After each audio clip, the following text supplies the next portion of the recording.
এই যে আমার চারপাশে চামচাদেরকে দেখতেছিস, আমাদের নিরাপত্তা দেওয়ার জন্য দাঁড় করিয়ে রেখেছে। দেখ আমার কত আরামে বসে আছি, আর তোরা সেই থেকে দাঁড়িয়ে আছিস। এই কথা শুনে সজীব নামের ছেলেটার চোখ দুইটা রাগে লাল হয়ে যায়। ও, আপনাদের বলতে ভুলে গেছি, একটা ছেলের নাম সজীব। ছেলেটার কলার ধরে উঁচু করে ফেলে সজীব আর বলে উঠে রাগান্বিতভাবে, এই কুত্তার বাচ্চা, কি বললি তুই? তোদের নিরাপত্তা দেওয়ার জন্য আমাদের এখানে দাঁড় করে রেখেছে। আরে আমাদের মাহফুজ বসের জন্য তো আমরা সারা জীবন দাঁড়িয়ে থাকতে পারি, প্রয়োজনে জীবনে দিতে পারি। আর আমাদের বস তোদের আদর করে রাখতে বলেছে, তাই এতক্ষণ ধরে ঠিক আছিস তোরা, না হলে তোদের অস্তিত্ব বিলীন হয়ে যেত। কলার ধরে উঁচু করার ফলে ছেলেটার গলা আটকে যায়, নিঃশ্বাস প্রায় বন্ধ হয়ে যাওয়ার মতো অবস্থা। কাঁচতে কাঁচতে বলে, আরে ভাই আমার কলারটা ছেড়ে দাও, দম নিতে পারছি না, মেরে ফেলবে নাকি আমাকে? তোকে আজকে মেরে ফেলবো। তোদের মতো কুত্তাগুলো এই দেশে কোনো ঠাঁই নেই। বলে আরো জোরে কলার চেপে ধরে। এদিকে ছেলেটির গলা আটকে যাওয়ার কারণে চোখ দুইটা বড় বড় হয়ে যায় আর কাঁচতে থাকে।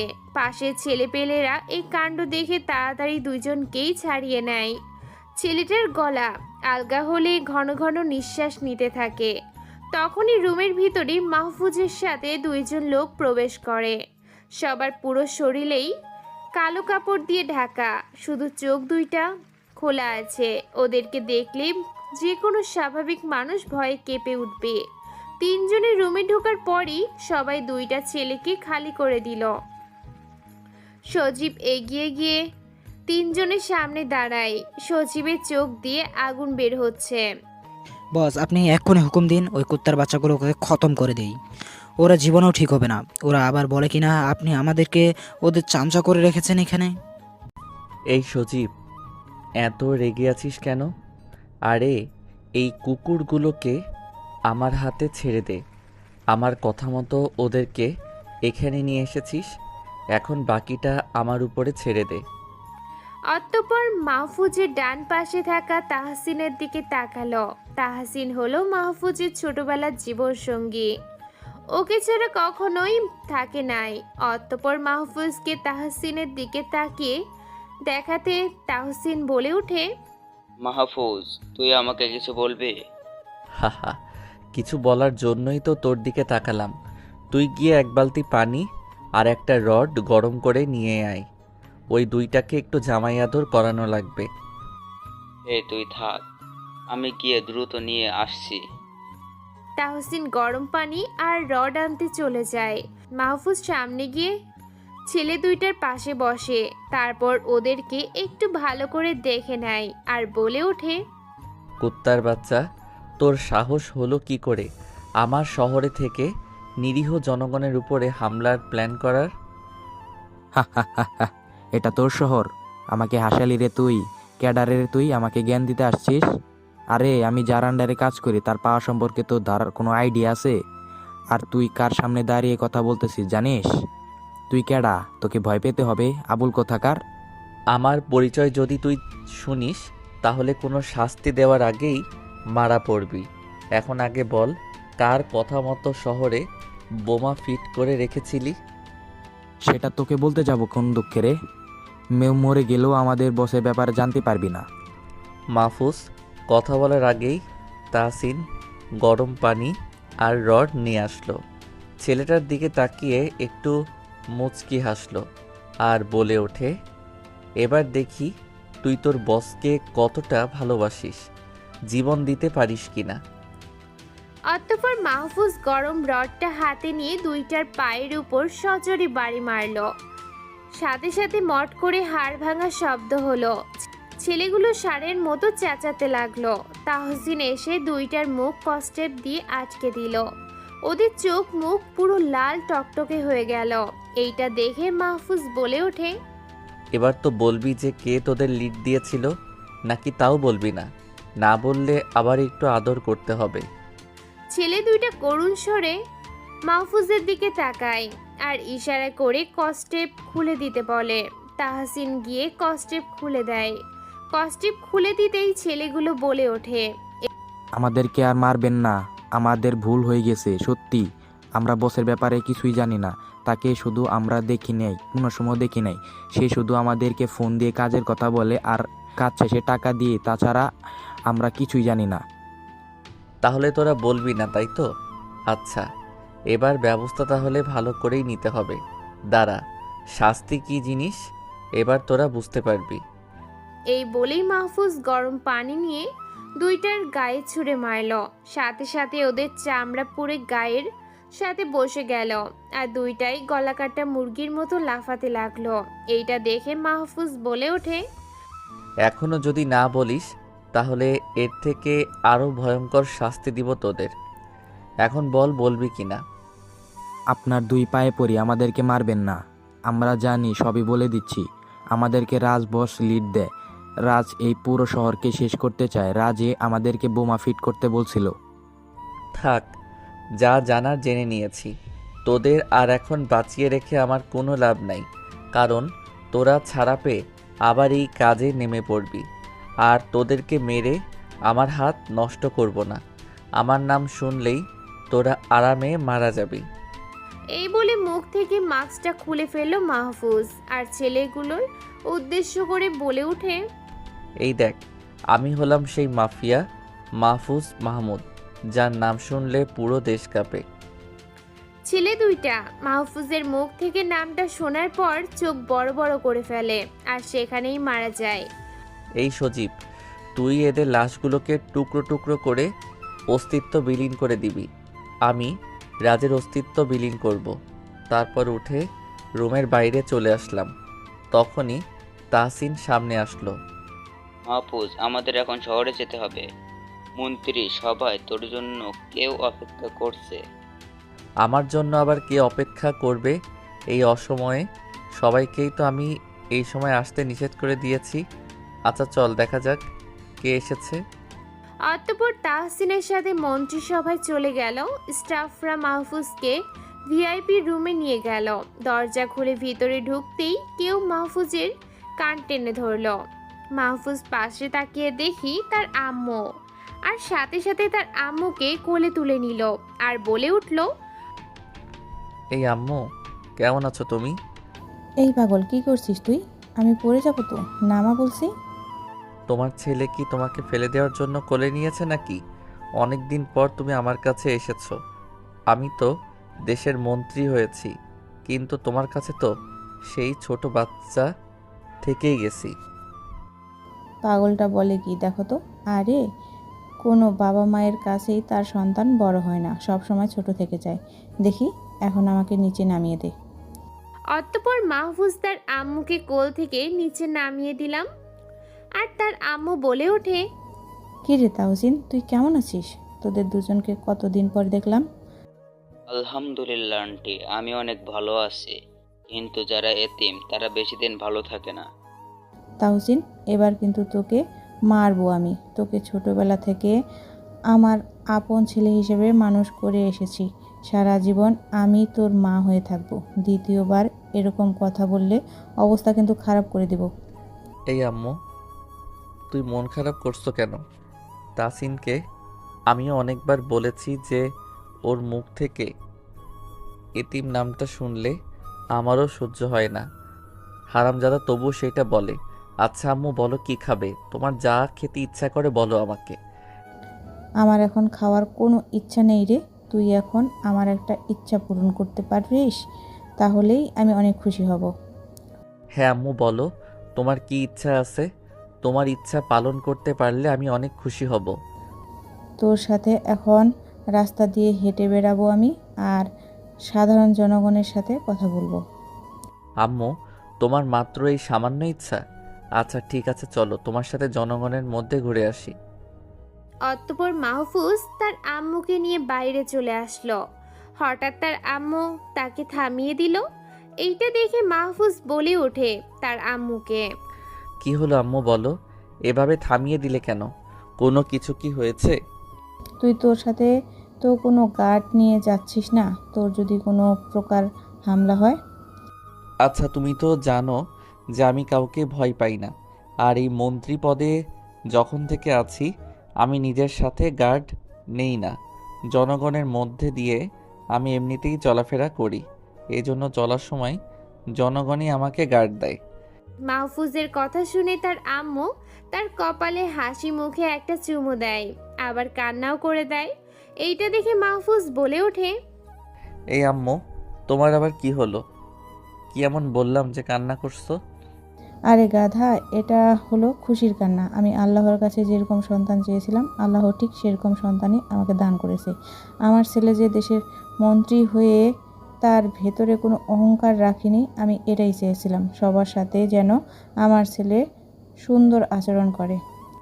আম্মু, আমি তোমার সমস্ত ইচ্ছা পূরণ করব, সাথে এই দেশটাকে উন্নয়নের সর্বোচ্চ শিখরে উত্তোলন করব। আচ্ছা চলো, আমাদের দেরি হয়ে যাচ্ছে। অতঃপর মাহফুজ তার আম্মুকে নিয়ে শহরটা ঘুরে আসলো। তার আম্মু সবার খোঁজ খবর নিল। জনগণ এই জন্য খুবই খুশি। বাসভবনে আস্তে আস্তে সন্ধ্যা লেগে গেল। তার আম্মু রুমে এসেই যাওয়ার জন্য তৈরি হয়ে গেল। এইটা দেখে মাহফুজ বলে ওঠে তার আম্মুকে, কি হলো আম্মু, আজকেই চলে যাচ্ছ? আজকে থেকে যাও অন্তত। না রে বাবা, আমার থাকার সময় নেই। তোর বোন তো বাসায় একা রয়েছে, আর তোর বাবাও একা রয়েছে, তাই আমি আর থাকতে পারছি না। আমি তোমাদের ছাড়া কিছুতেই থাকতে পারবো না। 1 সপ্তাহের মধ্যে তোমাদের সবাইকে বাসভবনে নিয়ে চলে আসবো। আচ্ছা চলো, তোমাকে এগিয়ে দিয়ে আসি। অতঃপর মাহফুজ তার আম্মুকে বিদায় দিয়ে রুমে চলে আসলো। রাতে খাওয়া দাওয়া সেরে ঘুমিয়ে গেল। পরের দিন সকাল থেকেই পুরো শহর তোলপাড় হয়ে গেছে, কারণ শহরের নাম করা মাস্তান রাজের 2 জন ছেলেকে খুঁজে পাওয়া যাচ্ছে না। কিন্তু বিভিন্ন জায়গায় টুকরো করা লাশ পাওয়া গেছে, যাদের দেহের কিছু অংশে রাজের ট্যাটু পাওয়া গেছে। সমস্ত সংবাদ মাধ্যম এই খবরটাকে নিয়ে তোলপাড় শুরু করে দিয়েছে। তাহসিন খবরটা শুনে মাহফুজের রুমে চলে যায় আর বলে ওঠে, হিরে মাহফুজ, খবরটা শুনেছিস নাকি? ওই তাহসিন সজীবকে তো বলেছিলাম লাশগুলোকে টুকরো করে গুম করে দিতে, তাহলে সজীব সেটা না করে জনসম্মুখে ফেলে আসছে। আমি তো সেটাই ভাবছি। সজীব তো ছেলেগুলোর ওপরে প্রচণ্ডভাবে রেগেছিল। মাঝে মাঝে ওর রাগ হয়ে গেলে তো কি করে নিজেও ঠিক পায় না। তুই এক্ষুনি সজীবকে আমার কাছে আসতে বল। আমি ওকে ঠান্ডা না করলে রাজকে মারার চেষ্টা করবে, এতে ওর বিপদ আরও দ্বিগুণভাবে বেড়ে যাবে। তাহসিন ফোনটা বের করে নিয়ে সজীবকে ফোন করলো। কিছুক্ষণের মধ্যেই বাতাসের গতিতেই সজীব রুমে প্রবেশ করলো আর বলে ওঠে, মাহফুজ ভাই, আপনি আমাকে এত জরুরি তালাশ কেন করলেন? কোনো কিছু হয়েছে কি বলেন তো? আমি তো তোকে বলেছিলাম লাশগুলোকে বিলীন করে দিতে, কিন্তু তুই তো সেগুলো রাজের নজরে ফেলে দিলি। সারা মিডিয়া তো তোলপাড় হয়ে গেছে। রাজ তো এখন আরও কঠিনভাবে লেগে পড়বে শহরটাকে উড়িয়ে দেওয়ার জন্য, কারণ ওর মাথায় এখন একটাই চিন্তা, ওর ছেলেগুলো বোমা ফিট করতে এসে মারা পড়ে গেল। মাহফুজ ভাই, ওরা আমাদের সাজিয়ে রাখা শহরের মানুষগুলোকে ধ্বংস করতে চায়। ওদেরকে ধ্বংস না করে আমি থামবো না, এজন্য আমরা জীবন দিতেও রাজি আছি। অতঃপর মাহফুজ সজীবকে অনেক বোঝানোর পরে একটু শান্ত হলো। হঠাৎ বাইরে থেকে একজন স্টাফ চলে আসলো আর বলে ওঠে, মাহফুজ সাহেব, বাইরে তো মিডিয়ার লোকেরা ঝড় তুলে দিচ্ছে। আজকে এই ঘটনা নিয়ে পুরো শহরে তোলপাড় শুরু হয়ে গেছে। আচ্ছা তুমি যাও, আমরা আসছি। স্টাফ চলে যাওয়ার পরেই আমার ফোনে একটা মেসেজ আসলো। মেসেজ অন করতেই দেখি রাজ নামের একটা লিঙ্ক থেকে মেসেজ এসেছে। প্রথমে একটু অবাক হলাম, রাজ কিভাবে আমার নাম্বার পেল? এটা কিভাবে সম্ভব হতে পারে? তাসিনের কাছে বিষয়টা শুনতে যাব, তখনই চোখে পড়ল এটা রাজের পাঠানো কিছু নয়। হ্যাঁ তাসিন, চল বাহিরে। আর সজীব, তুই নিজের জায়গায় ফিরে যা। এইখানে তোর আর কোনো কাজ নাই। যখন প্রয়োজন হবে তোকে ডেকে নিব। ওকে ভাই, আপনার যেমন ইচ্ছা। আর হ্যাঁ ভাই, অবশ্যই দরকার লাগলে আমাকে জানাই। এই তাহসিন, এবার চল মিডিয়ার লোকদের উত্তর দিয়ে আসি। অতঃপর মাহফুজ আর তাহসিন মিলে রুমের বাইরে চলে যায়। মিডিয়ার লোকেরা উৎসুক হয়ে দাঁড়িয়ে আছে। মাহফুজ যাওয়ার সাথে সাথেই সবাই মিলে ঘিরে ধরে আর নানা রকম প্রশ্ন ছুড়ে মারে। মন্ত্রী সাহেব, আজকে পুরো শহর জুড়ে এই দুটো লোকের হত্যার ঘটনায় অনেক বড় রূপ ধারণ করেছে। লাশগুলো শনাক্ত করে স্পষ্ট বোঝা যাচ্ছে এই শহরের নামকরা মস্তান রাজের ছেলে। এগুলো তাদেরকে কেন, কোন কারণে হত্যা করা হয়েছে এটা এখনো কেউ বলতে পারছে না। এই সাংবাদিককে থামিয়ে দিয়ে আরেকটা সাংবাদিক চলে আসে আর এসেই বলে ওঠে, মন্ত্রী সাহেব, আমরা আগে আরেকটা বিষয়ে অবগত ছিলাম যে এই রাজ শহরটাকে ধ্বংস করার জন্য উঠে পড়ে লেগেছিল। সে সময় ওরা রাজের কয়েকটা ছেলে মেরে রাস্তায় ফেলে রাখা হয়েছিল, সেটার হদিশে কেউ খুঁজে পেয়েছিল না। তো আপনি এ বিষয়ে কি বলবেন? আপনি কি মনে করেন যে এইসব কিছুর পিছনে কেউ গোপনীয়ভাবে কাজ করছে? আপনাদের সমস্ত প্রশ্নের উত্তর আমি দিয়ে দিব। শুনুন, আমি আপনাদের জন্য মন্ত্রী হয়ে এসেছি। আপনাদের সমস্ত অধিকার, নিরাপত্তার দায়িত্ব আমার হাতে সোপর্দ করেছেন, তাই আমাকে আপনারা প্রশ্ন করতেই পারেন। আমি আপনাদেরকে কথা দিয়েছিলাম এই দেশটাকে উন্নতির স্বর্ণ শিখরে পৌঁছে দিব। যারা এই দেশের সাথে এই দেশের শহরগুলোতে বিশৃঙ্খলা করার চেষ্টা করবে তাদের সবাইকে কঠোর শাস্তি দিব। এই দেশটাকে একটা সোনার দেশ হিসেবে গড়ে তুলব। এখন আসুন রাজের ব্যাপারে। আমরা সকলেই জানি যে রাজ নিজের আধিপত্য বিস্তার করার জন্য উঠে পড়ে লেগেছে। শহরের সব জায়গাতে তাদের খারাপ ছেলেগুলোকে ছড়িয়ে রেখেছে, বিভিন্ন সময় হামলা করছে, কিন্তু রাজ এইগুলোর একটাতেও সফল হতে পারবে না। আমি জানি এখন রাজ আমাকে দেখতে পাচ্ছে। আজকে একটা কথা বলে রাখছি, আমি যতদিন বেঁচে থাকবো, যতদিন এই মন্ত্রী পদে থাকবো, ততদিন এই দেশের একটা অংশেও রাজের ভয়ের থাবা বসাতে দিব না। আমার সাথে আছে আমার প্রধান পরামর্শদাতা তাহসিন। আমরা সবাই মিলে আল্লাহর সাহায্যে দেশকে রক্ষা করে ফেলবো ইনশাআল্লাহ। এখন আপনারা সবাই যেতে পারেন, আমাকে এই বিষয়ে ভাবতে হবে। মাহফুজ কথাগুলো বলেই স্টাফদের চোখের ইশারা করলো যেন মিডিয়ার লোকদেরকে এখান থেকে সরিয়ে দেয়া হয়, কারণ ওরা এখানে থাকলেই মাথাটা খারাপ করে দেবে প্রশ্ন করে। ইশারা পেয়েই স্টাফরা সকলকে সরিয়ে দেয়। মাহফুজ তাহসিনকে নিয়ে দ্রুত রুমে চলে আসে। তারপর দুজনেই ফ্রেশ হয়ে সকালের খাবার শেষ করে নেয়। তাহসিন বিছানায় বসে টিভিটা অন করে, কিন্তু আজকে কোনো ভালো খবর না। সব চ্যানেলেই শুধু হত্যার বিষয়ে আলোচনা করা হচ্ছে, কিন্তু কয়েকটা চ্যানেল আবার মাহফুজের কথাটা তুলে ধরেছে। তাহসিন তখনই মাহফুজকে ডাক দেয় আর বলে ওঠে, এই মাহফুজ, এগিয়ে গিয়ে বিছানায় আয় তো, তোর জন্য একটা সারপ্রাইজ আছে, তাড়াতাড়ি করে আয়। কেন রে, আবার কি হলো? টিভি দেখছো, দেখো চুপ করে। শুধু শুধু আমাকে এইভাবে কেন ডিস্টার্ব করতেছিস? তোর ভাই শুধু বেশি বকিস। মিডিয়াগুলো দেখ, তোর কথাগুলো প্রচার করছে, তোর কি প্রশংসা করতেছে। অতঃপর মাহফুজ তাহসিনের কথা শুনে টিভির সামনে আসলো। টিভিতে মাহফুজের কথাগুলো খুব সম্মানীয়ভাবে তুলে ধরা হচ্ছে। মাহফুজের একটা বিষয় ভালো লাগলো, যে জনগণ মাহফুজের উপর সম্পূর্ণভাবে আস্থা রেখেছে। খবরটা শুনতে শুনতে একটা জিনিস মাথায় আসলো মাহফুজের, আর বলল, আমি তো বলে দিলাম যে রাজকে এই দেশের কোনো কিছুতে হাত দিতে দিব না। ওর ভয়াল থাবা কাউকে গ্রাস করতে পারবে না। রাজ তো এবার ওর সমস্ত শক্তি খাটাবে আমাদেরকে শেষ করার জন্য। এই সাধারণ জনগণের সব দিক থেকে আক্রমণ করবে রাজ। না, কিছু একটা করতে হবে। আমার সেই আগের রূপটাতে আবার ভয়ঙ্কর রূপে ফিরে যেতে হবে। সে আগুন আবার সবার মাঝে ফিরে আসবে। এই তাহসিন, আজকে রাতেই মাফিয়ার আড্ডায় সবাইকে আসতে বল, আর সজীবকে বলে দিবি যেন সব কিছু রেডি করে রাখে। আচ্ছা ঠিক আছে, আমি সজীবকে বলে দিচ্ছি, তুই কোনো চিন্তা করিস না, আমি সব কিছুর ব্যবস্থা করে ফেলছি। অতঃপর তাহসিন তৈরি হয়ে রুম থেকে বেরিয়ে যায়। দিন গড়িয়ে রাত হয়ে যায়। মাহফুজ কর্মকর্তাদেরকে সমস্ত কিছু দায়িত্বভার বুঝিয়ে দিয়ে আগুনের আসল রূপ নিয়ে বের হয়ে যায়। মাফিয়ার আড্ডায় পুরো মাফিয়ার ছেলেপেলে বসে আছে। সবার মাথায় একটাই চিন্তা, আগুন ভাই তাদেরকে এত জরুরি তলব কেন করলো। সবাই চুপচাপ মেরে বসে আছে। একটু পরে মাহফুজ ওরফে আগুন সেখানে গিয়ে উপস্থিত হয়। সজীব এগিয়ে এসে মাহফুজকে রিসিভ করে, আর এইটা দেখে শিহাব মাহফুজ বলে ওঠে, সজীব, এখানে সব ছেলেদেরকে জড়ো করেছি তো, নাকি আবার কেউ বাকি আছে আসতে? কি ভাই, এখানে সবাই আছে, সবাই চলে এসেছে, কাউকে বাদ রাখিনি। আর আপনার কথা শুনে সবাই সব জায়গা থেকে চলে এসেছে। আচ্ছা ঠিক আছে, এখন চল ভিতরে যাওয়া যাক, অনেক দেরি হয়ে গেছে। অতঃপর তারা তিনজনে মিলে মাফিয়ার আড্ডায় চলে গেল।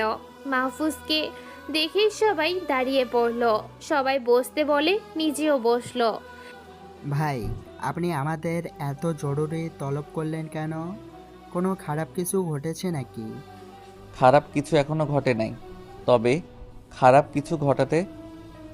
কিছু ঘটতে চলেছে। তোমরা সবাই তো সেই রাজ মাস্তানকে চিনো। ওর বড্ড বেশি সাহস হয়েছে। ও জানে যে ওর বাপ এই দেশেই বাস করে, কিন্তু ও সেটা ভুলে গেছে। ওকে সেটা মনে করিয়ে দিতে হবে। ওর অস্তিত্ব পুরোটাই মাটির সাথে মিশিয়ে দিতে হবে।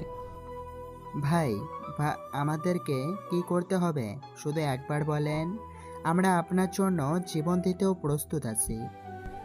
না, তোমাদেরকে জীবন দিতে হবে না। তোমরা সবাই আমার প্রাণের ভাই। তোমাদের শুধু এখন একটাই কাজ, এই দেশের প্রত্যেকটা কোণায় ছড়িয়ে যাও। রাজের যত ছেলেপেলে আছে সবাইকে খুঁজে খুঁজে শেষ করে দিবে, যেন ওর কোনো দলই না থাকে। ওর যত দলের সাথে হাত আছে সবার খোঁজ নিয়ে আমার হাতে দিবে। ভাই, আপনি কোনো চিন্তা করবেন না, সব কাজ হয়ে যাবে। আমরা আজকে থেকেই আমাদের কাজ শুরু করে দিচ্ছি। এখন তোমরা সবাই নিজেদের কাজে ফিরে যাও। কোনো প্রয়োজন হলে আবার তোমাদেরকে খবর দেওয়া হবে। আজ এখানে আড্ডা শেষ করলাম। সজীব, তুই সব কিছু ম্যানেজ কর, আমি চলে গেলাম। মাহফুজ তাহসিনকে নিয়ে বেরিয়ে পড়ে। বেশ খানিকটা রাস্তা চলে আসার পর হঠাৎ তাহসিন গাড়ি থামিয়ে দেয়। এটা দেখে মাহফুজ বলে ওঠে, কিরে, গাড়ি থামালি কেন? তোর আবার কি হলো? সামনে তাকিয়ে দেখ, একটা মেয়েকে কিছু ছেলেরা হ্যারেন্স করছে। ছেলেগুলো মনে হয় বাটপার। এই মাঝরাতে আবার একটা মেয়েকে হ্যারাস করছে? চল গিয়ে দেখে আসি ব্যাপারটা কি। অতঃপর তারা দুজনেই গাড়ি থেকে নেমে মেয়েটার কাছে যেতে লাগলো। দেখে কয়েকটা ছেলে মিলে একটা মেয়ের সম্মানহানি করার চেষ্টা করছে। এইটা দেখে মাথায় তো পুরো আগুন চড়ে গেল। দ্রুত গিয়ে একটা ছেলেকে নাক বরাবর একটা ঘুষি দিল মাহফুজ।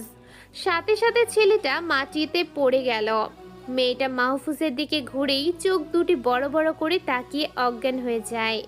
এটা দেখে মাহফুজ তখনই তাহসিনের দিকে অবাক হয়ে বলে ওঠে, কিরে তাহসিন, মেয়েটা আমাকে দেখে অজ্ঞান হয়ে গেল কেন? তো অজ্ঞান হবে না?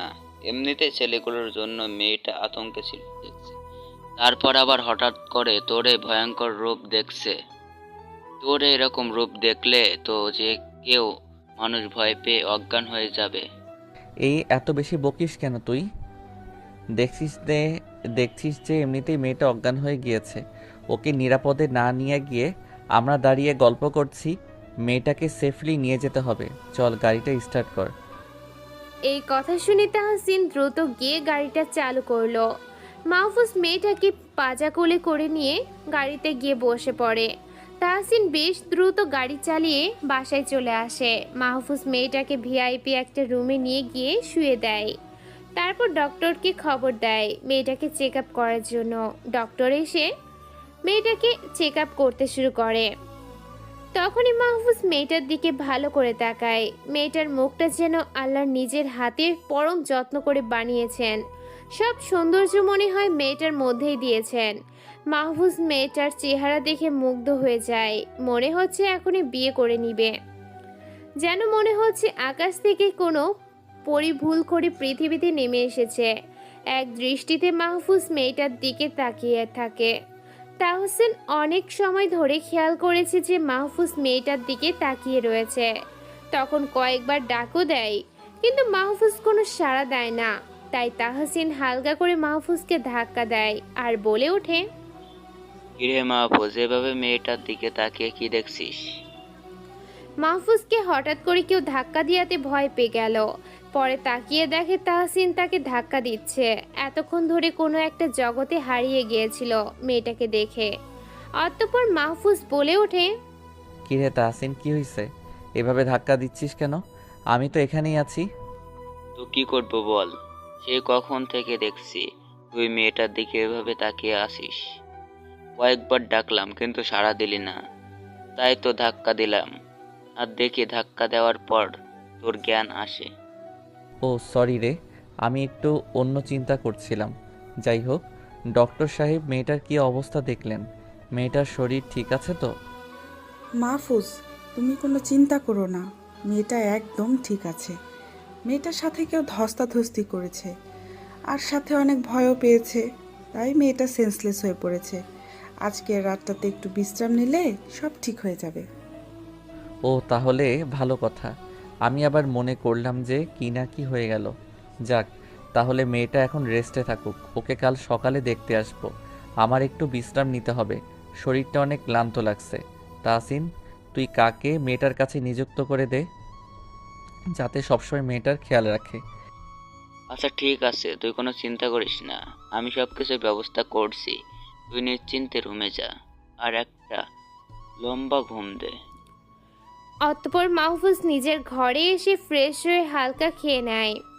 তারপরে আর চোখ খুলে রাখতে পারে না, কারণ ঘুমে দুই চোখ অন্ধকার হয়ে যাচ্ছে। বিছানায় শুয়ে ঘুমের দেশে হারিয়ে যায়। সকালবেলায় একটু তাড়াতাড়ি ঘুমটা ভেঙে যায়। ফজরের নামাজটা আদায় করে মেয়েটার রুমে চলে যায়। মেয়েটা নিশ্চিত মনে ঘুমিয়ে রয়েছে। ভোরের মৃদু আলোতে মেয়েটাকে অসম্ভব সুন্দর লাগছে। মাহফুজ মেয়েটার দিকে তাকিয়ে আবারও মেয়েটার মায়ায় পড়ে যায়। একটা চেয়ারে বসে অপেক্ষা করতে থাকে কখন মেয়েটার ঘুম ভাঙবে। বেশ কিছুক্ষণ পরে মেয়েটার ঘুম ভেঙে যায়। মাহফুজ মেয়েটার কাছে চলে আসে। মেয়েটা চোখ খুলতেই মাহফুজকে দেখে চিৎকার করে ওঠে আর মাহফুজকে মারতে থাকে। তুমি এখান থেকে চলে যাও, দয়া করে আমাকে মেরো না, তুমি খুব খারাপ, দয়া করে আমাকে মেরো না। মাহফুজকে ইচ্ছে মতো হাত দিয়ে আঘাত করতে থাকে। মাহফুজ কোনো মতে মেয়েটার হাত কষ্ট করে ঠেকাতে থাকে আর বলে ওঠে, এই মেয়ে, তুমি শান্ত হও। এখানে কেউ তোমাকে মারতে আসে নাই। তুমি এখন পুরোপুরি সেফ আছো। তোমাকে কেউ কোনো ক্ষতি করবে না। আমি কোনো খারাপ লোক নই। কান্নার ভানে মেয়েটা মাহফুজের কোনো কথায় কান দেয় না, হাত দিয়ে মারতেই থাকে আর বলতে থাকে, তুমি মিথ্যা বলছো, তুমি সেই খারাপ লোক, প্লিজ আমাকে ছেড়ে দাও, আমি তো তোমার কোনো ক্ষতি করি নাই। উফ, কি জ্বালাই পড়লাম রে বাবা। এই মেয়েটাকে কেমন করে বোঝাবো যে আমি খারাপ লোক না? আমার কোনো কথাই তো শুনছে না, উল্টো আরও মেরে যাচ্ছে। মেয়েটাকে দেখতে যেমন কিউট, তেমনি হাতের মারগুলো কিউট কিউট। কি জোরে মারছে আমাকে। জোর করে মেয়েটার হাত চেপে ধরলাম। এই মেয়ে, তুমি এখন রাস্তায় নাই। গতকাল আমি তোমাকে বাঁচিয়ে এনেছি। দেখো আমার দিকে চোখ করে, আমাকে চিনতে পারবে। মেয়েটা মাহফুজের কথা শুনে এবার শান্ত হয়। তারপর আস্তে আস্তে মাহফুজের দিকে চোখ করতেই চোখ কপালে উঠে যায়, কারণ মেয়েটার সামনে দেশের প্রধানমন্ত্রী বসে আছে আর মেয়েটা তার সাথে এত সময় ধরে এগুলো করে চলেছে।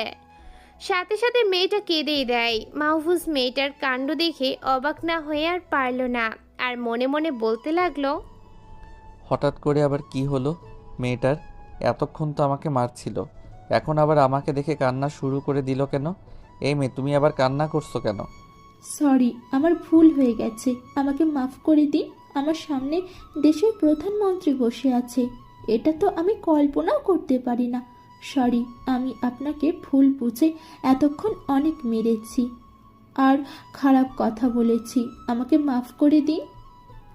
বাব্বা, এতক্ষণে হাঁপ ছেড়ে বাঁচলাম। তাহলে শেষ পর্যন্ত তুমি শান্ত হলে? আচ্ছা, এবার চুপ করে বসো, আর আমি যা প্রশ্ন করব সেগুলোর উত্তর দিবে। হ্যাঁ বলুন, আমাকে কি বলবেন, আমি যা জানি সবটা বলবো। আচ্ছা, তোমার নাম কি? আমার নাম শেফা। বাহ, তোমার তো অনেক মিষ্টি একটা নাম। আচ্ছা, তুমি গতকাল অত রাতে রাস্তায় কি করতেছিলে, আর তোমার বাড়ি কোথায়? আসলে আমি গতকালে সৌদি আরব থেকে ফিরলাম, পড়াশোনার জন্য সৌদি আরব চলে গিয়েছিলাম। 2 বছর বাদে দেশে ফিরলাম। এয়ারপোর্ট থেকে বের হয়ে দাঁড়িয়েছিলাম, আর তখন কই থেকে কিছু লোক এসে আমাকে তুলে নিয়ে যায়। আমার বাড়ির লোকেরা মনে হয় আমার জন্য খুবই চিন্তা করছে। ও, এতক্ষণে বিষয়টা আমার কাছে ক্লিয়ার হলো। তাহলে তোমার বাড়ি কোথায় আমাকে বলো, আমি তোমার বাড়ির লোকদের খবর দিচ্ছি। অতঃপর মেয়েটা মাহফুজের কথা মতো বাড়ির ঠিকানা বলল, আর এটা দেখে মাহফুজ বলল, আচ্ছা, তোমার বাবা আর মায়ের নাম কি? আমার বাবা ফয়সাল চৌধুরী আর আম্মু হলো শেফালি বেগম। আরে তুমি কি বলছো? শেফার শেফার কথা শুনে চোখ চড়ক গাছে। শেফা ফয়সাল আঙ্কেলের মেয়ে? বাবারে, সে খুবই ডেঞ্জারাস মানুষ। আমি এত বড় হয়েছি তবুও আঙ্কেলকে ভয় করি, কিন্তু অপরদিকে সে অনেক নরম মনের মানুষ। শেফাকে পাওয়া যাচ্ছে না, এটা ভেবে মনে হয় সে খুবই চিন্তা করছে। আমার কাছে আঙ্কেলের নাম্বার ছিল না, তাই শেফার থেকে নিয়ে তাড়াতাড়ি ফোন করলাম। ফোনটা তখনই রিসিভ হয়ে গেল, আর ওপাশ থেকে ভেসে এলো, আসসালামু আলাইকুম, কে বলছেন আপনি? ওয়ালাইকুম আসসালাম আঙ্কেল, আমি মাহফুজ বলছি। মাহফুজ বাবা, তুমি এখন দেশের হাল ধরেছো। আমার মেয়েটা গতকাল থেকে কোনো খোঁজ পাওয়া যাচ্ছে না। আমার মেয়েটা কিছু হয়ে গেলে আমি কি নিয়ে থাকবো বলো? প্লিজ তুমি কিছু একটা করো। এই রে, কাজ হয়ে গেছে, যেটা ভাবছিলাম সেটাই ঘটে গেছে। আরে আঙ্কেল, আপনি কোনো চিন্তা করবেন না, শেফা আমার কাছে একদম নিরাপদে আছে। গতকাল একটা বিপদ থেকে আমি উদ্ধার করে নিজের কাছে রাখছি। ওহ, তোমাকে যে আমি কি বলে ধন্যবাদ দিব সেটা বলে বোঝাতে পারবো না। তুমি আমার মেয়েকে রক্ষা করেছো, তোমার প্রতি আমি সারা জীবন কৃতজ্ঞ। আঙ্কেল, আমাকে এত প্রশংসা করতে হবে না। শেফাকে তো প্রথমে আমি চিনতে পারছিলাম না, পরে আপনার পরিচয় দিলে সাথে সাথে আপনাকে ফোন করলাম। আপনি কোনো চিন্তা করবেন না, আমি কালকে শেফাকে নিয়ে আসব, আপনি নিশ্চিন্তে থাকুন। ও, তুমি আমাকে স্বস্তি দিলে। আচ্ছা ঠিক আছে, কিন্তু এদিকে মেয়ের চিন্তায় সেফার আম্মু কেঁদেই চলেছে। আচ্ছা বাবা, ওর সাথে কি একটু কথা বলা যাবে? না আঙ্কেল, ওর শরীরটা অনেক দুর্বল, এখন কথা না বললেই বেটার হবে। আমি কালকে নিয়ে আসলে যত খুশি কথা বলবেন। অতঃপর মাহফুজ ফোনটা কেটে দিয়ে সেফার দিকে তাকালো, আর তাকিয়ে দেখে রাগী দৃষ্টিতে তাকিয়ে আছে তার দিকে। এই, আপনি আমার বাবার সাথে কথা বলতে দিলেন না কেন? কথা বললে কি সমস্যা? আরে তুমি এখনো সুস্থ হও নাই, তোমাকে অনেক দুর্বল দেখাচ্ছে, তাই রেস্টে রেখে দিয়েছি। কালকে তোমাকে নিয়ে গেলে কথা বলতে পারবেই। এমন তো নয় যে সারা জীবনের জন্য কথা বলা থেকে আটকে রাখবো, তাহলে তো রাগ করার কি আছে? আপনার ওপর অনেক রাগ হচ্ছে, তারপর আবার বলে যে রাগ করার কি আছে? আরে, আব্বুর সাথে আমার কথা বলতে না পারলে খুব একটুও ভালো লাগে না। আচ্ছা সরি, আমার ভুল হয়ে গেছে। কালকে ঠিক সকালবেলা তোমাকে বাসায় নিয়ে যাব, সারাদিন তোমার বাবা মায়ের সাথে কথা বলবে, ঠিক আছে? অতঃপর শেফা এবার একটু লজ্জামাখা হাসি দিয়ে মাহফুজকে জড়িয়ে ধরে আর বলে ওঠে, হ্যাঁ, এবার ঠিক আছে, সেই জন্যই তো তোমাকে এত ভালোবাসি। শেফার কথা এরকম আচরণে কি করব বুঝতে পারলাম না। শেষমেশ লজ্জার মাথাকে শেফাকে নিজের থেকে ছাড়িয়ে নিলাম। কি করছো শেফা তুমি? মাথা কি খারাপ হয়ে গেছে নাকি?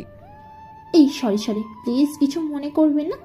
আসলে বাবার কাছে কালকে নিয়ে যাবেন বললেন, তাই আমি এই রকম করেছি। প্লিজ আমার কথায় কিছু মনে করবেন না। আরে না, তোমার কথাই আবার কি মনে করবো, আমি কিছুই মনে করি নাই। আচ্ছা তুমি ফ্রেশ হয়ে নাও, আমি তোমার জন্য খাবার পাঠিয়ে দিচ্ছি। আরে না, সেটা হবে না, আমি আপনার সাথে খেতে বসবো, সবাই মিলে একসাথে খাবো। প্লিজ এইটাতে না করবেন না। আচ্ছা ঠিক আছে, তাড়াতাড়ি করে ফ্রেশ হয়ে খাবার টেবিলে চলে আসো। অতঃপর মাহফুজ শেফার রুম থেকে বের হয়ে গেল। তাহসিন হঠাৎ করে তার সামনে পড়লো, আর এইটা দেখে মাহফুজ বলে উঠল, কিরে তাসিন, তুমি এইভাবে বিদ্যুতের গতিতে কই যাস? ওহ, আমি একটু মেয়েটাকে দেখতে যাচ্ছি, শরীরটা কেমন আছে তাই ভাবছিলাম। ওকে নিয়ে অত টেনশন করতে হবে না। আমি ফজরের নামাজের পরে ওর কাছে গিয়েছিলাম, দেখলাম বেশ সুস্থ হয়েছে। কালকে ওকে ওর বাসায় নিয়ে যাব। এখন তুই টেবিলে খাবারের ব্যবস্থা কর, মেয়েটা এসে আমাদের সাথে খাবে।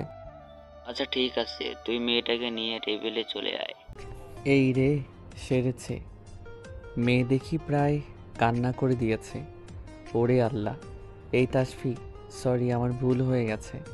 আমি আর কখনো তোর চুলে হাত দিব না। এখন কান্না করে না প্লিজ। এই দেখ, আমি তোর জন্য চকলেট নিয়ে এসেছি, এগুলো সব তোর জন্য। তোকে অনেক ধন্যবাদ ভাইয়া, যা, তোকে মাফ করে দিলাম। এখন আমি বসে বসে এগুলো খাবো, তুই গিয়ে ফ্রেশ হয়ে নে। যা বাবা, চকলেটের জন্য এই মেয়ের সব রাগ দূর হয়ে গেল। যাক বাবা, বেঁচে গেছি, এবার আর মারে নাই আমাকে। অতঃপর মাহফুজ নিজের রুমে গিয়ে ফ্রেশ হয়ে নিল। রাতে একসাথে খেতে খেতে সবার কাছে শেফার গল্প করলো। সবাই শুনে প্রথমে একটু ভয় পেলেও পরে অনেক খুশি হলো। খাওয়া শেষ করে রুমে এসে রেস্ট নিচ্ছে, তখনই তাহসিন মাহফুজের কাছে ফোন করলো আর বলে ওঠে, হ্যাঁ তাহসিন বল, কি খবর? কেন, কিছু কি খবর পেয়েছিস? মাহফুজ, সজীব যে রাজ্যের ছেলেদের মেরে রেখে আসছে সেটা কিভাবে যেন রাত জেনে গেছে। সজীব কালকে রাতে চৌরাস্তার মোড়ে একটা কাজে যাবে, খবরটা পেলাম। সেখানে নাকি সজীবকে রাজ আর ওর ছেলেরা এসে শেষ করে দিবে। তুই কি বলছিস তাহসিন? মাথা ঠিক আছে তো? আমি তো কিছুই বুঝতে পারছি না। আমার মাথা ঠিক আছে। আর সেদিন যে মেয়েকে চামড়া উদ্ধার করেছিলাম সে আসলে তোর আঙ্কেলের মেয়ে নয়। রাজ মেয়েটাকে নকল করে সাজে এনেছে তোকে বিপদে ফেলার জন্য আর সজীবকে শেষ করে দেওয়ার জন্য। মাহফুজের তাহসিনের কথা শুনে মাথা ঘুরে উঠল। তার মানে তার আঙ্কেল আর আন্টি বিপদে আছে এখন। মাহফুজ অনেক ভাবতে লাগলো। আমি কিভাবে এত বড় ভুল করতে পারলাম? আমি তো মেয়েটাকে আঙ্কেলের সামনে নিতেই আঙ্কেল হাসি বন্ধ করে দিল। তার মানে এটা আঙ্কেলের মেয়ে না, কিন্তু কোনো একটা কারণে আঙ্কেল হাসি দিয়ে মেয়েটাকে জড়িয়ে ধরে। তাহসিন, আমাকে এখনই যেতে হবে ওখানে। দুইজনের জীবনই ঝুঁকির মধ্যে রয়েছে। অতঃপর মাহফুজ ফোনটা কেটে দিয়ে সেই অবস্থাতেই বাসা থেকে বের হয়ে গেল। তার বাবা মা কিছু জানতে চাইলেও উত্তর না দিয়ে চলে আসলো। সেফাদের বাসায় গিয়ে দেখে দরজা খোলা রয়েছে। তাড়াতাড়ি ভিতরে ঢুকে তার আঙ্কেল আর আন্টিকে উদ্ধার করলো। তাদেরকে চেয়ারের সাথে বেঁধে রেখে গেছে। দুজনই মাহফুজের দিকে তাকিয়ে কেঁদে দিল আর বলে ওঠে, মাহফুজ বাবা, আমার মেয়েটাকে ওরা আটকে রেখেছে, আর এই মেয়েটা আমার মেয়ে নয়। প্লিজ আমার মেয়েটাকে বাঁচাও তুমি। আঙ্কেল, আপনারা আগে শান্ত হয়ে বসুন। এই যে নিন, পানিটা পান করুন। শুনুন আঙ্কেল, আমি আপনাদের অবস্থা বুঝতে পারছি, কিন্তু আমি একটা বিষয়ে ক্লিয়ার হতে পারছি না। আমি যখন মেয়েটাকে বাসায় নিয়ে আসলাম তখন প্রথমে মুখের থেকে আপনার হাসি উড়ে গেল, আবার পরক্ষণেই হেসে উঠলেন কেন? মাহফুজ, তোমাকে আর কি বলবো বলো। তুমি যখন মেয়েটাকে আমার সামনে নিয়ে আসলে তখন আমি একদম অবাক হয়ে গেছিলাম যে তুমি এই কাকে নিয়ে এসেছো। যখন আমি তোমাকে বলতে যাব তখন মেয়েটা আমার দিকে আমার মেয়ের একটা ছবি বের করে মেরে ফেলার হুমকি দিয়েছিল। তুমি ওর পিছনে ছিলে বলে দেখতে পাওনি, তাই অনিচ্ছা সত্ত্বেও ওই নকল মেয়েটাকে আমায় জড়িয়ে ধরতে হয়েছিল। আঙ্কেল, সত্যি আমি ব্যাপারটা আজ করতে পারি নাই। এত বড় একটা ভুল আমার দিয়ে কিভাবে হতে পারে? প্লিজ আঙ্কেল, আপনি আমাকে মাফ করে দিন। আমার অগোচরে সব কিছু হয়ে গেল। আর তাহসিনকে অনেক ধন্যবাদ যে সময় মতো আমাকে খবরটা দিয়ে দিয়েছে। আঙ্কেল, আপনাকে আমি কথা দিলাম শেফাকে উদ্ধার করে নিয়ে আসবই। আপনার আদরের মেয়েকে আপনার কোলে ফিরিয়ে দিব। এখন আপনারা আমাদের বাসায় চলুন, কারণ এখানে থাকলে আপনাদের উপর আবারও অ্যাটাক করতে পারে। মাহফুজ শেফার বাবা মাকে নিয়ে তার নিজের বাসায় চলে আসে। বাসায় ঢুকতেই মাহফুজকে বিভিন্ন প্রশ্ন ছুড়ে মারে, কিন্তু শেফার বাবা মায়ের অবস্থা দেখে সবাই বুঝে যায় যে মাহফুজ কি জন্য তাড়াতাড়ি করে বাসা থেকে বের হয়ে গিয়েছিল। সবাই শেফার বাবা মাকে সাধ্য মতো সেবা করে, আর মাহফুজ বলে ওঠে, বাবা, আমি কালকে সকালেই রওনা দিব, কারণ আমার লোকেরা বিপদে আছে। ওদেরকে মারার জন্য এই মেয়েকে ভাড়া করে আনা হয়েছে। আমি না গেলে সব কিছু শেষ হয়ে যাবে। আচ্ছা ঠিক আছে, আমরা তোকে আর বাধা দিচ্ছি না, কারণ তুই এখন এই পুরো দেশের হাল ধরছিস। তোকে আটকানোর মতো ক্ষমতা এখন আর আমাদের নেই। বাবা, আমাকে আটকানোর মতো ক্ষমতা তোমাদের এখনও অনেক আছে, বাট আমি দেশের জন্য কাজ করছি, তাই আমার ইচ্ছা থাকলেও তোমাদের সম্পর্কের মায়াজালে আটকে থাকা সম্ভব নয়। অতঃপর মাহফুজ সবার সাথে কথা বলে নিজের রুমে চলে গেল। ব্যাগ থেকে কোনো কাপড় বের করে নাই। তাই আর কিছু গোছানোর প্রয়োজন হলো না। পরদিন সকালে খুব তাড়াতাড়ি তৈরি হয়ে নিল। অতঃপর সবাইকে বিদায় দিয়ে শহরের দিকে রওনা দিল। শহরে পৌঁছানোর আগেই তাহসিনকে ফোন করলো আর বলে উঠল, এই তাহসিন, কই তুই? তোর সাথে খুব জরুরি কথা আছে। আরে আমি একটা ইম্পর্টেন্ট মিটিংয়ে আছি, সবাইকে নিয়ে একটু আলোচনা করছি। মিটিং এখনই শেষ কর, আর মাফিয়ার ছেলেদের এক জায়গায় জড়ো কর। একটা ছেলেও যেন বাদ না পড়ে। আমি এখনই আসছি। ওকে, তুই চলে আয়, কোনো চিন্তা করিস না, আমি সমস্ত ব্যবস্থা করে রাখছি। তুই আসলে মিটিং শুরু করব, ঠিক আছে? মাহফুজ ফোনটা কেটে দিয়ে দ্রুত মাফিয়ার আড্ডায় চলে যায়। নিজের আগুনরূপী ড্রেসটা পরে নিয়ে আড্ডায় প্রবেশ করে। সাথে সাথে সবাই কর্নিশ করে। মাহফুজ সবাইকে বসতে বলে, নিজেও বসে যায়। তাহসিন মাহফুজের কাছে এসে বসে আর বলে ওঠে, মাহফুজ, তোর কথা মতো সব ছেলেদের ডেকে এনেছি, একটা বাধ্যই নয়। বরং তোকে গতকাল যে খবরগুলো দিয়েছিলাম সেগুলো তোর ছেলেরাই আমার কাছে পাঠিয়েছিল। তোমরা সবাই শোনো, তোমাদের সঠিক সময়ে করা কাজগুলোতে আমি খুব খুশি, কিন্তু আমার শরীরে রক্ত ফুটছে, কারণ এই রাজ আমার একটা কাছের মানুষকে ওর নিজের কাছে জিম্মি করে রেখেছে। তার সাথে একটা লেডি মাফিয়াকেও পাঠিয়েছে আমাকে শেষ করে দেওয়ার জন্য। কিন্তু রাজ আমার এই আগুনরূপী চেহারা কখনো দেখে নাই। আমাকে মন্ত্রী থেকে সরানোর জন্য এই কাজগুলো করছে। শুনলাম আজকে নাকি সজীবকে ওরা সবাই মিলে অ্যাটাক করবে। তো করুক অ্যাটাক, দেখি ওদের কলিজায় কত বড় সাহস যে আমার ডান হাতকে মারার প্ল্যান করে। তোমরা সবাই নিজেদের কাছে স্নাইপার নিয়ে চৌরাস্তায় প্রত্যেকটা বিল্ডিংয়ে অবস্থান করবে। সজীবের গায়ে যে হাত দেওয়ার চেষ্টা করবে তার মাথার খুলি যেন না থাকে। আজকে রাতে পুরো শহর জানবে যে আগুনরূপী হায়নাটা আবার ফিরে এসেছে। এই দেশে হিংস্র হায়না থাকতে কার বুকের পাটা আছে যে দেশকে ধ্বংস করতে চায়? ভাই, আপনি কোনো চিন্তা করিলেন না। এই দেশে যে আক্রমণ করতে আসবে তাদের রক্তের বন্যা বইবে। আমরা আপনাকে ছাড়া কাউকে ভয় করি না। আজকে যদি সজীব ভাইয়ের কিছু হয় তাহলে শহরে লাশের বন্যা বয়ে যাবে, রক্তের নদী তৈরি করে ফেলবো। অতঃপর মাহফুজ আড্ডা শেষ করে বাসভবনের দিকে রওনা দেয়। এদিকে মাফিয়ার ছেলেরা সন্ধ্যার আগে চৌরাস্তায় চারিদিকে স্নাইপার নিয়ে ওত পেতে বসে আছে। আজকে যেন শহরে কোনো দৈত্যের আক্রমণ হবে। পুরো শহরটা যেন আজকে গুলির আওয়াজে কেঁপে উঠবে। ধীরে ধীরে সন্ধ্যা হয়ে আসে। একটু পরে সজীব চৌরাস্তায় চলে আসে। তখনই প্রায় শতাধিক ছেলেপিলে সজীবকে সামনে থেকে ঘিরে ধরে। মাফিয়ার ছেলেরাও সবাই দিকে পজিশন নিয়ে বসে পড়ে। একটা ছেলে সজীবের দিকে আগাতেই স্নাইপারি গুলি গিয়ে সোজা মাথায় ঢুকে যায়। অতঃপর ছেলেরা সেই জায়গায় মৃত্যুর কোলে ঢলে পড়ে। তাহসিন প্রথমে অবাক হয়ে গেলেও পরে বুঝে ফেলে মাফিয়ার ছেলেরা তাকে চারপাশ থেকে গার্ড দিচ্ছে। সজীব নিশ্চিন্ত হয়ে দাঁড়িয়ে পড়ে। সজীব সামনে চোখ করে দেখে রাজ দাঁড়িয়ে আছে, আর তার সাথে সেই ভাড়া করা মেয়েটা দাঁড়িয়ে আছে। এইটা দেখে তাহসিন রাগান্বিতভাবে বলে ওঠে, এই রাজ, তোর কত বড় সাহস আছে? এইবার আমার শরীরে আঘাত করে দেখ, আমার কাছেও আসতে পারবি না। তার আগে তোর প্রত্যেকটা ছেলেদের লাশ পড়ে যাবে।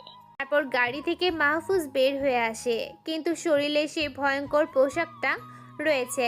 মাহফুজ বের হয়েই মেয়েটার গলায় ধারালো একটা তরবারি ধরে। মেয়েটা এটা দেখে খুব ভয় পেয়ে যায়। রাজ মাহফুজের দিকে তাকাতে চোখ বড় বড় করে ফেলে, কারণ মেয়েটার গলায় যে এখন তরবারি ধরে রেখেছে সে আর কেউ নয়, মাফিয়া জগতের সবচেয়ে বড় খাতারনাক ট্রিপল এম। তবে তার আরও একটা নাম আছে, সেটা হলো আগুন। আগুন নামটা কেউ জানে না, যার কথাই পুরো মাফিয়া জগৎ পরিচালিত হয়। রাজ সরাসরি এসে মাহফুজের পা জড়িয়ে ধরে আর কাঁদতে কাঁদতে বলে, আগুন ভাই, দয়া করে আমাকে মাফ করে দেন। আপনার কাছে আমাদের প্রাণটা ভিক্ষা চাচ্ছি। আমি জানতাম না যে সজীব আপনার লোক, তাহলে কখনো ওকে মারার চিন্তা মনেই নিয়ে আসতাম না। প্লিজ মাফ করে দেন। এই রাজ, আমার পা ছেড়ে দে। এসব কি শুরু করলি? আমার কিন্তু এসব ভালো লাগে না। না ভাই, আপনাকে আমি খুব ভালো করেই চিনি। আমি জানি আপনি ক্ষমা না করলে আমার মাথা আর ঘাড়ের উপর থাকবে না। দয়া করে আমাদেরকে মাফ করে দিন। মাহফুজ রাজের কথা শুনে মনটা গলে গেল আর শান্ত কণ্ঠে বলে ওঠে, আচ্ছা, তোকে মাফ করে দিলাম। এবার উঠে দাঁড়া। আর তুই বললি যে আমাকে খুব ভালো করেই চিনিস, তো আমাকে কিভাবে চিনিস? বাবা ভাই, কয়েক বছর আগে আপনি মারুফুদের গ্যাংটাকে শেষ করে দিয়েছিলেন। সেই দিন ওইখানে আমিও ছিলাম। আমি আপনার জলজল করতে থাকা ক্ষুধার্ত হায়নার চোখগুলো দেখেছিলাম ভাই। সেদিনই আমি আপনাকে চিনে ফেলেছিলাম যে আপনি সেই ট্রিপলের নামক খতরনাক হায়না। আমার এই ছেলেদেরকে জমের দরজায় পাঠানোর জন্য আপনি একাই যথেষ্ট। সবই তো বুঝলাম, কিন্তু তুই যে এই মেয়েটাকে এনেছিস সেটা কি জন্য? আর মেয়েটাকে নিয়ে এসেছিস কেন? শেফা মেয়েটাকে কোথায় আটকে রেখেছিস বল? ভাই ভাই, আপনি শান্ত হন, রেগে যাবেন না। আমি সবই বলছি। ভাই, যখন খবর পেলাম যে সজীব আমার ছেলেদেরকে মেরে রেখেছে, তখন গোপনে ওকে মারার জন্য মেয়েটাকে হায়ার করেছিলাম। আর এই মন্ত্রী আমাকে হুমকি দিয়েছিল, তাই ওকে শেষ করার জন্য সব প্ল্যান করেছিলাম। কিন্তু আমি জানতাম না যে আপনার ছেলেরা সব কিছু জেনে গেছে। আর ভাই, শেফাকে এই মেয়েটা কোথায় রাখছে সেটা আমার জানা নাই। মাহফুজের রাজের কথা শুনে মেজাজটা পুরোই খারাপ হয়ে গেল। শরীরে যেন আগুন জ্বলছে আর বলে ওঠে, ওই রাজ, তুই আমার চোখের সামনে থেকে এক্ষুনি চলে যা, না হলে তোকে এখানে শেষ করে দিব। আর সজীব, তুই মেয়েটাকে নিয়ে আমাদের ডেরায় নিয়ে চল, ওর থেকে আমার কিছু জানার আছে। অতঃপর রাজ মাহফুজের রাগান্বিত চোখ দেখে ভয়ে দৌড়ে পালায়। সজীব মেয়েটাকে নিয়ে গিয়ে গাড়িতে বসায়। তারপর কিছুক্ষণের মধ্যে সবাই মাফিয়ার ডেরায় গিয়ে উপস্থিত হয়। সজীব মেয়েটাকে একটা রুমে বন্দি করে রাখে, চেয়ারের সাথে হাত পা বেঁধে রাখে যাতে করে ছোটাছুটি না করতে পারে। মাহফুজ একটু পরে মেয়েটার কাছে এসে বসে, তারপর সমস্ত বাধা খুলে দেয়। মেয়েটা মাহফুজের ভয়ঙ্কর রূপ দেখে খুব ভয় পেয়ে যায়। তখনই কান্না করে দেয় আর বলে ওঠে কান্না করতে করতে, প্লিজ আমাকে মাফ করে দিন, আমাকে মারবেন না, আমার অনেক ভুল হয়ে গেছে। এই মেয়ে, তুমি এত ভয় পাচ্ছ কেন বলো তো? তোমাকে মারার প্রয়োজন হলে তখনই শেষ করে দিতাম। এই এতক্ষণে তোমার লাশের টুকরো শহরের বিভিন্ন জায়গায় থাকতো। ভয় পাওয়ার কোনো কারণ নেই। তোমার থেকে আমি কয়েকটা প্রশ্নের উত্তর জেনে তোমাকে ছেড়ে দিব। অতএব চুপচাপ মেরে বসে থাকো। মেয়েটা মাহফুজের কথায় চুপ করে বসে থাকে আর একটাও কথা বলে না। এইটা দেখে মাহফুজ বলে ওঠে, এই মেয়ে, তোমার নাম কি? জি, আমার নাম নীরা। তো তুমি যে রাজের কথা এখানে চলে আসলে, একবার তো সব কিছুর খোঁজ নিয়ে তারপর আসতে পারতে। তুমি থাকো কোথায়? আমি থাকি আমেরিকাতে, সেখানে আন্ডারওয়ার্ল্ডের ডন টমের আন্ডারে কাজ করি। রাজের সাথে টমের বেশ ভালো বন্ধুত্ব আছে। টমের মুখে ট্রিপল এম এর কথা অনেক শুনেছি, কিন্তু জানতাম না যে সে কে, বরং কোথায় থাকে ট্রিপল এম। শুনেছিলাম টমের মতো শতাধিক ডন ট্রিপল এম এর আন্ডারে কাজ করে। আর আজকেই তোমাকে আমি সামনে থেকে দেখছি, কিন্তু এখনো তোমার মুখ দেখতে পারলাম না। আমি যেটা জানতে চাইবো তুমি শুধু সেটার উত্তর দিবে। এর থেকে বেশি কিছু আমি তোমার থেকে আশা করছি না। তো এবার বলো, শেফাকে তুমি কোথায় আটকে রেখেছো? হ্যাঁ, আমি সব বলে দিচ্ছি। শেফালিকে একটা পুরানো কারখানায় আটকে রেখেছি, তবে ও ভালো আছে। আমার গার্ডরা সব সময় ওকে দেখে শুনে রাখছে, ওর কোনো সমস্যা হবে না। তোমার কথা শুনে মনে হচ্ছে এখনই তোমাকে শেষ করে দেই, কিন্তু তুমি মেয়ে বলে তোমাকে ছেড়ে দিচ্ছি। চলো, এখনই আমাকে শেফার কাছে নিয়ে যাবে। জানি না তোমার চামচারা ওকে কোন অবস্থায় রাখছে। মাহফুজ নীরাকে নিয়ে গাড়িতে উঠে পড়ে।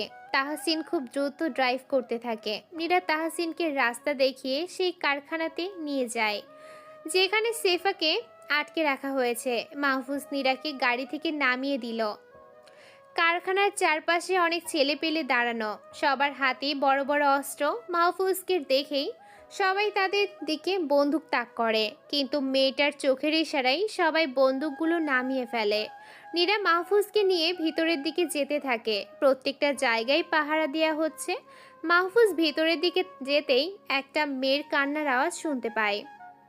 তখনই মাহফুজ নীরার হাত ছেড়ে দিয়ে দৌড়ে একটা রুমে চলে যায়। মাহফুজ রুমে ঢুকেই দেখে বিছানায় একটা মেয়েকে বসিয়ে রাখা হয়েছে।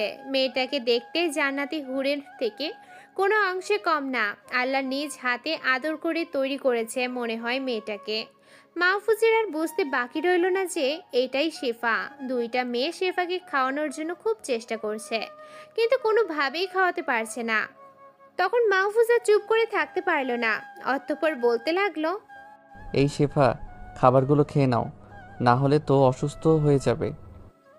শেফা নতুন কারোর গলার আওয়াজ পেতেই পাশ ফিরে তাকায়, দেখে মাহফুজ দাঁড়িয়ে আছে। শেফা আর একটু অপেক্ষা না করে মাহফুজকে এসে জড়িয়ে ধরে আর বলে ওঠে, প্লিজ মাহফুজ, তুমি আমাকে বাঁচিয়ে নাও। আমি এই কয়দিন একটা জাহান্নামের মধ্যে বসে আছি, আর এইখানে থাকলে আমার মৃত শরীর বের হবে। প্লিজ তুমি আমাকে বাঁচিয়ে নিয়ে চলো। আমি জানতাম তুমি আমাকে বাঁচাতে আসবে। বলেই ফুপিয়ে কান্না করতে থাকে। মাহফুজ শেফার কথা শুনে অবাক। সে অনেক আগে ওকে দেখেছিল, ওর চেহারা পর্যন্ত মাহফুজের মনে নাই, আর মেয়েটা কিনা একবারেই তাকে চিনে ফেলল। শেফা কাঁদতে কাঁদতে মাহফুজের কাপড় ভিজিয়ে ফেলেছে। অতঃপর শেফার এত কান্না দেখে মাহফুজ বলে ওঠে, আরে শেফা, তুমি এত কান্না করছো কেন? এবার তো কান্না থামাও, আমি চলে এসেছি, তোমার আর কেউ ক্ষতি করতে পারবে না। শেফা মাহফুজের বুক থেকে মাথা উঠায়। শেফা তো কাঁদতে কাঁদতে প্রায় শেষ, ছোট বাচ্চাদের মতো কেঁদেই চলেছে। অতঃপর মাহফুজ আবার বলে ওঠে, আচ্ছা, তুমি আমাকে একবারেই কিভাবে চিনে ফেললে? আমি তো কিছুই বুঝতে পারলাম না। উফ আল্লাহ, এই ছেলেটা এখনো বোকাই থেকে গেছে। আরে তুমি হলে এদেশের প্রধানমন্ত্রী, তোমাকে কে না চিনে থাকতে পারে? হ্যাঁ, আমি দেশের বাইরে থাকলেও সব খোঁজ খবর রাখি। বোকা কোথাকার, তোমার মাথায় কি বুদ্ধি নেই? ও তাই বলেন রাজরানী, এখন তো মুখ থেকে ঠিকই বুলি ফুটছে, আর একটু আগে তো নাকে কান্না করছিলে। আমি আসলাম আর আমাকে কিনা এখন অপমান করছো? অতঃপর মাহফুজের মুখে এই কথা শুনে শেফা আবার ইচ্ছে করে কান্না করে দেয় আর বলে ওঠে কাঁদতে কাঁদতে, তুমি একটুও ভালো না। এখন তো আমাকে দুর্বল পেয়ে রাগ করছো। হ্যাঁ, রাগ করো তুমি, আমার আর কি করার আছে? আমি মরে গেলেই ভালো হতো। ইয়া আল্লাহ, আমাকে উঠিয়ে নাও। অতঃপর এই কথা বলে আবারও ইচ্ছে করে ন্যাকা কান্না করা শুরু করে দেয়। অতঃপর মাহফুজ আবার বলে ওঠে, এই রে, আবারও শুরু হয়ে গেল, মনে হয় বেশি বলে ফেলছি। থাক, এই যে নিজের কান টেনে দিলাম, আর কখনো কিছুই বলবো না। ও আল্লাহ রে, নিজের কান টেনে নিজেই ব্যথা পাইছি। অতঃপর মাহফুজ শেফাকে কোনোভাবে শান্ত করলো আর বলে উঠল, তো শেফা, এবার চলো তোমাকে পৌঁছে দিয়ে আসি। আঙ্কেল আন্টি খুবই চিন্তা করছে, তোমাকে নিরাপদে পৌঁছে দিতে পারলেই আমার শান্তি। মনে মনে ওনার শান্তি? আমি তোমার শান্তি বের করছি, দাঁড়াও।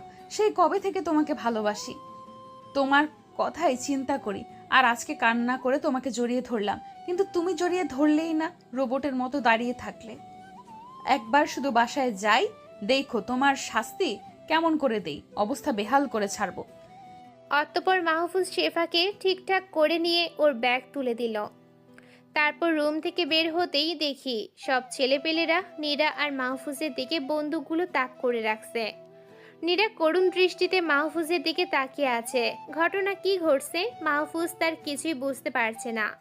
অতঃপর সে অজান্তে বলে ওঠে, এই নীরা, এইসব কি হচ্ছে? সবাই এভাবে বন্দুক ধরে রাখছে কেন? মাহফুজ, আমার কিছুই করার নাই। এই ছেলেগুলো সবাই রাজের দলের। রাজ আমাকে বলেছিল শেফাকে ফাঁসিয়ে তোমাকে না মারতে পারলে আমাকে মেরে ফেলবে, কিন্তু কিভাবে মারবে সেটার কোনো ইঙ্গিত দিয়ে যায় নাই। কিন্তু আজকে আমি ঠিকই বুঝে গিয়েছিলাম যে আমি মারা যেতে চলেছি, কারণ শেফাকে তোমার হাতে তুলে দিচ্ছি, আর তোমাকেও শেষ করতে পারি নাই।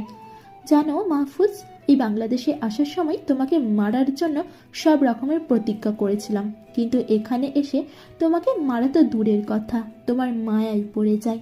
তাই তোমাকে আর শেষ করা আমার পক্ষে পসিবল না। আমরা সবাই এখন মারা যেতে চলেছি। এই বলেই নীরা কেঁদে দিল। মাহফুজ রুমের চারিদিকে তাকিয়ে ভালোভাবে দেখলো সব জায়গা থেকে তাদেরকে ঘিরে রাখা হয়েছে।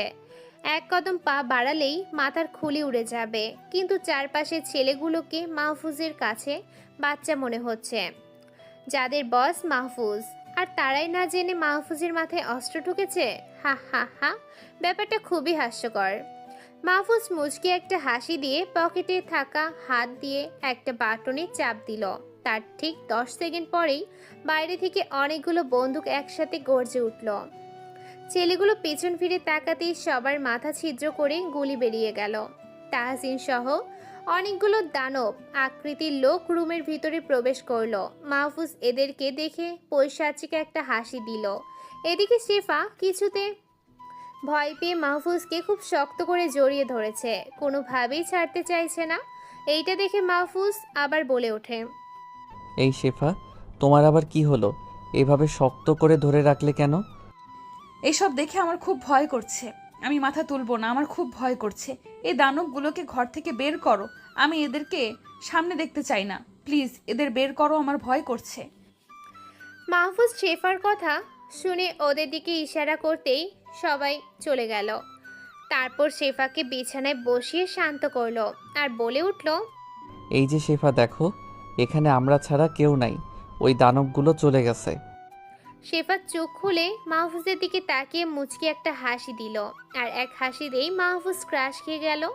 নীরা মাহফুজের দিকে এগিয়ে আসলো আর মাহফুজকে বলে উঠল, আচ্ছা মাহফুজ, তুমি বলো তো যে এরা হঠাৎ করে কই থেকে আসলো, আর এরা কারা?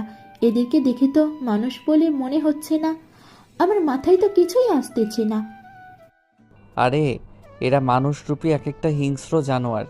এদেরকে আমি মাটির নিচে গোপনভাবে ট্রেনিং করাই, আর আমার প্রশিক্ষক এদেরকে এইভাবে তৈরি করে দেয় যাতে যে কোনো প্রতিকূল পরিবেশে এরা ঝাঁপিয়ে পড়তে পারে। কিন্তু বাইরে থেকে তোমার লোকেরা জানলো কিভাবে যে তুমি বিপদে আছো? তুমি তো ভিতরে একা ছিলে, তাহলে? আরে পকেটে হাত দিয়ে অ্যালার্ট বাটনটা অন করে দিয়েছিলাম, তাই তাহসিন সংকেত পেয়েই বাইরে থেকে চলে আসে। আর ওই হিংস্র হায়নাদের কথা বলছো তো?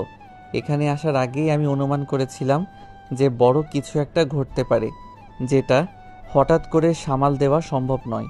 তাই আমার গোপন বাহিনীকে এখানে আগে থেকেই পাঠিয়ে দিয়েছিলাম। আচ্ছা, অনেক কথা হলো, এবার তোমাকে তোমার দেশে পাঠানোর ব্যবস্থা করছি। চলো আমরা যাই। নীরা হঠাৎ করে মাহফুজের দুটো হাত ধরে ফেলে আর বলে উঠে কাঁদতে কাঁদতে, প্লিজ মাহফুজ, তুমি এমনটা করো না। অনেক বড় একটা সত্যি, কেউ জানে না আমি এই বাংলাদেশের বংশভূত মেয়ে। কোনো একটা কারণে আমার বাবা মা আমেরিকায় চলে যায়, তারপরে কিভাবে তারা মাফিয়াদের সাথে সংযুক্ত হয়ে যায়। কোনো একটা কারণে আমার বাবাকে তারা মেরে ফেলে। আমার আম্মু আমার বাবাকে হারানোর শোকে ব্রেন ক্যান্সারে আক্রান্ত হয়ে আছে। টম আমাকে বলেছিল আমি কাজগুলো ঠিকভাবে করতে পারলেই আমার মায়ের অপারেশন করিয়ে দেবে, কিন্তু আমি কাজটা করতে পারলাম না।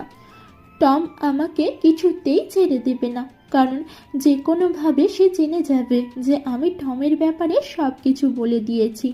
আমাকে আর আমার আম্মুকে টম শেষ করে দিবে। এই মেয়ে, একদম চুপ করো তো। আমি থাকতে তোমার আর তোমার মায়ের গায়ে কে হাত দেয় সেটাও খুব ভালো করে দেখব। এখন চলো শেফাকে বাসায় দিয়ে আসি, তারপর যা করার করে নিব। মাহফুজ সবাইকে নিয়ে শেফাকে বাসার উদ্দেশ্যে রওনা দেয়। রাতেই তারা সবাই পৌঁছে যায়। শেফার বাবা মা তো শেফাকে পেয়ে খুব খুশি, যেন হাতে আকাশের চাঁদ ফিরে পেয়েছে। নীরা দূর থেকে দাঁড়িয়ে সবার খুশি দেখে কান্না করেছিল। বিষয়টা মাহফুজের চোখে এড়ালো না। মাহফুজ তার আম্মুকে ইশারা করলো নীরাকে সান্ত্বনা দেওয়ার জন্য।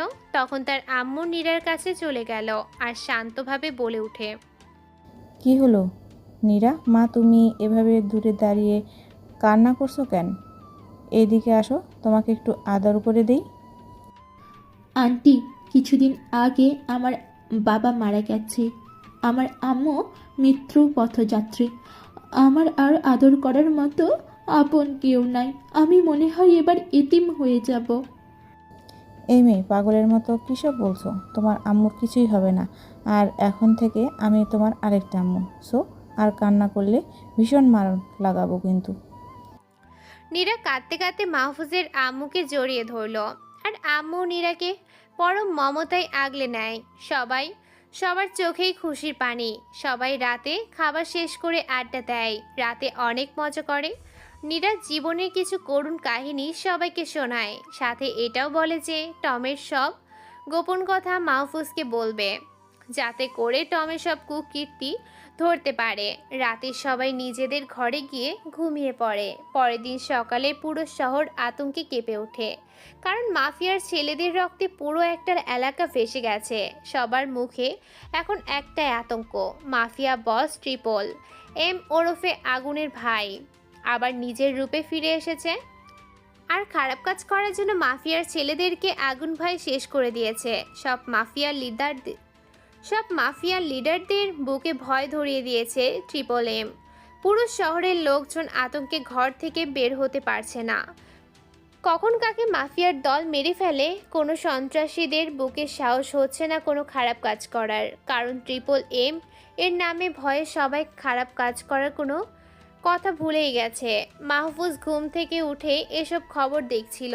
হঠাৎ করে নীরা রুমের ভেতরেই চলে এলো। তারপর টমের সম্পর্কে এমন একটা খবর দেয় যেটা শুনে মাহফুজ নীরাকে দেয়ালের সাথে ধাক্কা দিয়ে গলা টিপে ধরে। আর মাহফুজ প্রচণ্ড রেগে গিয়ে তুই করে বলা শুরু করলো। এই নীরা, কি বললি তুই? কথাটা আবার বলতো। মাহফুজ প্লিজ আমাকে ছেড়ে দাও, আমার শ্বাস নিতে কষ্ট হচ্ছে, আমি মারা যাব তো। আচ্ছা, তোকে ছেড়ে দিলাম, এবার সব কিছু ক্লিয়ার করে বল, একটাও বাদ রাখবি না। বিছানা ছেড়ে উঠে ফ্রেশ হয়ে নিল। তারপর সোজা সোফার ঘরের দিকে যেতে লাগলো, কারণ শেফা যে কোয়ালিটির মেয়ে তাতে মাহফুজ দেখা না করলে কোনো সময় কি করে ফেলবে বোঝা বড় দায়। শেফার রুমের দরজায় গিয়ে দাঁড়ায় মাহফুজ আর বলে ওঠে, শেফা, আমি কি ভিতরে আসতে পারি? হ্যাঁ, তুমি চলে আসো। আমার রুমে আসার জন্য আবার অনুমতি নিতে বলেছি নাকি? ধুর পাগলি, কি বলো এসব? তুমি এখনো ছোট আছো নাকি? হুট করে তোমার রুমে ঢুকে পড়লে সেটা ভালো হবে না, কারণ তোমার নিজের একটা সেফটি আছে। রুমের ভিতরে গিয়ে শেফার সামনে দাঁড়ালাম। হ্যাঁ, এবার বলো কি বলবে। শেফা বিছানা ছেড়ে নেমে মাহফুজের একদম কাছে চলে যায়। মাহফুজ শেফার আচরণ দেখে অবাক হয়ে যায়। শেফা একদম কাছে চলে আসলে মাহফুজ পিছিয়ে যায়। শেফা এদিকে মাহফুজের দিকে এগোতেই থাকে। মাহফুজ পিছনে যেতে যেতে দেয়ালের সাথে ধাক্কা লাগে। পিছনে আর যাওয়ার কোনো উপায় নাই। এটা দেখে মাহফুজ বলে ওঠে, এই শেফা, তুমি কি কি করছো? আমার কিন্তু অনেক ভয় করছে। আমি আবার কি করব? আমি আমার হবু স্বামীর দিকে এগোচ্ছি। কি বলছো হবু স্বামী মানে? আমি তোমাকে বিয়ে করলাম কখন? তোমার মাথা ঠিক আছে তো? বিয়ে করতে হবে না, আমি তোমাকে খুব ভালোবাসি। সেদিন আমাকে দেখে একভাবে আমার দিকে তাকিয়েছিল, মনে করেছো সেটা আমি বুঝি নাই? তোমাকে আমি সেই কবে থেকেই ভালোবেসে আসছি। তোমাকে পাওয়ার জন্য তখনও আমার যোগ্যতা হয় নাই। সেদিন আমাকে বাঁচানোর সময় আমি তোমাকে জড়িয়ে ধরলাম, মনে করলাম তুমিও আমারে জড়িয়ে ধরবে। জানো, তখন কত আশা নিয়ে তোমাকে জড়িয়ে ধরেছিলাম, কিন্তু তুমিই জড়িয়ে ধরলে না। তার উপর আমাকে কয়টা জ্ঞানের বাণী শুনিয়ে দিলে। আমি তোমাকে ভালোবাসি আর তোমাকেই বিয়ে করব। এখন বলো, তুমি আমাকে পছন্দ করো না? আমাকে ভালোবাসো না? মনে মনে এই রে কোন জায়গায় ফেসে গেলাম। এখন তো মিথ্যা বলতেও পারবো না। দেখি কথাটা ঘোরানোর চেষ্টা করি। না মানে শেফা, হয়েছে কি, আমি তোমাকে, আচ্ছা শেফা, আমাকে আগে ছেড়ে দাও, খুব ক্ষুধা লাগছে, তারপর যা মনে চাই সেটাই জেনে নিও। তুমি বলে আমাকে ভালোবাসো, তো ভালোবাসার মানুষকে এভাবে খিদে পেট নিয়ে আটকে রাখলে একটু মায়া হচ্ছে না তোমার? শেফা মাহফুজের কথা শুনে ছেড়ে দিল। মাহফুজও হাঁপ ছেড়ে এই যাত্রায় বেঁচে গেল। আর শেফা বলে ওঠে, এই মাহফুজ, তুমি আগে বলবে না যে তোমার ক্ষুধা লাগছে? আমি কি তোমাকে কষ্ট দিতে চাই নাকি? আচ্ছা, আগে গিয়ে খেয়ে আসো, কিন্তু আজকে আমাকে ঘুরতে নিয়ে যেতে হবে। আচ্ছা, সব পরে দেখা যাবে, তাহলে আমি গেলাম। হ্যাঁ। অতঃপর মাহফুজ এক দৌড়ে ঘর থেকে বের হতে যাবে, তখনই সেফা পিছন থেকে আবার ডাক দিল আর বলল,